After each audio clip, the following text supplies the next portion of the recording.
Flower trade is booming at the Kunming Dounan Flower Market in southwest China's Yunnan province, especially after dark.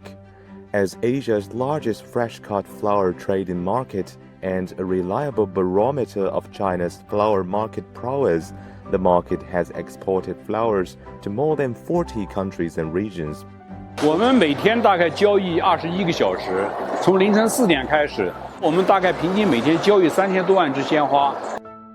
那么现在整个斗南市场呢，有7600多个摊位铺面，每天进来的这个游客呢，平均下来是每天8000人。很热闹，而且价格的话会比较便宜。In addition, live streams on e-commerce platforms and upgraded logistics services are also boosting the sales of fresh-cut flowers.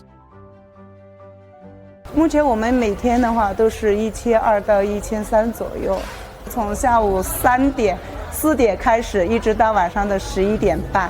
这段时间呢都是比较忙一些的，专门就是开通一个冷链，说温度控制在8到10度，尽量就是说让鲜花进入一个休眠期。